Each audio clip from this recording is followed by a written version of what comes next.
আপনারা দেখছেন একুশে টেলিভিশন। আওয়ামী লীগ ক্ষমতায় না এলে সমুদ্র সীমায় বাংলাদেশের অধিকার প্রতিষ্ঠা হতো না বলে মন্তব্য করেছেন প্রধানমন্ত্রী শেখ হাসিনা। ৭৫-এর পর রাষ্ট্র পরিচালনায় ছিল ক্ষমতা দখলকারীরা, তাই তারা জনগণের কল্যাণে কাজ করেনি বলে উল্লেখ করেন প্রধানমন্ত্রী। কোস্টগার্ডের কাছে জাহাজ হস্তান্তর অনুষ্ঠানে প্রধানমন্ত্রী এসব কথা বলেন। এ সময় তিনি সমুদ্র সম্পদকে দেশের অর্থনৈতিক উন্নয়নে কাজে লাগাতে সকলের প্রতি আহ্বান জানান। বিস্তারিত জানাচ্ছেন আকবর হোসেন সুমন। বাংলাদেশ কোস্ট গার্ডে যুক্ত হয়েছে আরও ৯টি জাহাজ ও একটি ঘাঁটি। বঙ্গবন্ধুর রাজনৈতিক সহচর জাতীয় ৪ নেতার নামানুসারে ৪টি এবং সোনার বাংলা, স্বাধীন বাংলা, অপরাজেয় বাংলা ও শ্যামল বাংলা নামে আরও ৫টি জাহাজ প্ররক্ষা দেবে দেশের দক্ষিণ সীমান্ত। চট্টগ্রামের পতেঙ্গায় কোস্টগার্ড বার্থে বিসিজি বেইজ ভোলার কমিশনিং অনুষ্ঠানে এসব আধুনিক জলযানের যাত্রা শুরু হয়। অনুষ্ঠানে গণভবন থেকে ভার্চুয়াল প্ল্যাটফর্মে যুক্ত হন প্রধানমন্ত্রী শেখ হাসিনা। নাম ফলক উন্মোচন করেন ৯টি জাহাজ ও একটি ঘাঁটির।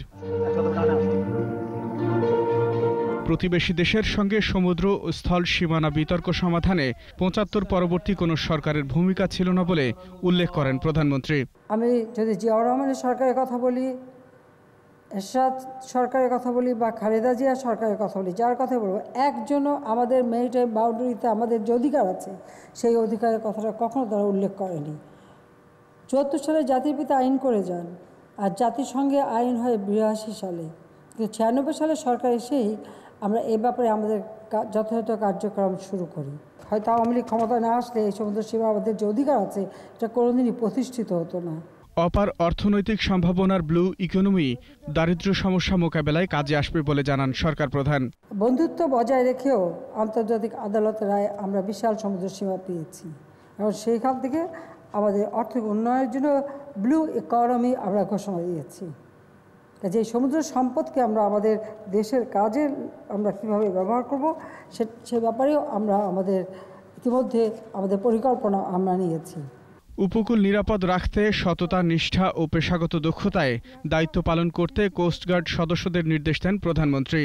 কোস্টগার্ডের সুনাম যেন সবসময় বজায় থাকে সেদিকে বিশেষভাবে দৃষ্টি দেবেন, এবং এই বাহিনীর ধারাবাহিক অগ্রযাত্রা অব্যাহত রাখতে এবং আপনাদের সার্বিক কল্যাণে প্রয়োজনীয় সকল ধরনের সহায়তা আমাদের সরকার দিয়ে যাবে। করোনায় উন্নয়ন বাধাগ্রস্ত হলেও লক্ষ্য স্থির আছে উল্লেখ করে স্বাস্থ্যবিধি মেনে সকলকে সুরক্ষিত থাকার পরামর্শ দেন প্রধানমন্ত্রী। করোনা ভাইরাসের কারণে সেটা হয়তো একটু বাধাগ্রস্ত হয়েছে, কিন্তু আমাদের লক্ষ্য স্থির আছে। আকবর হোসেন সুমন, একুশে টেলিভিশন, ঢাকা।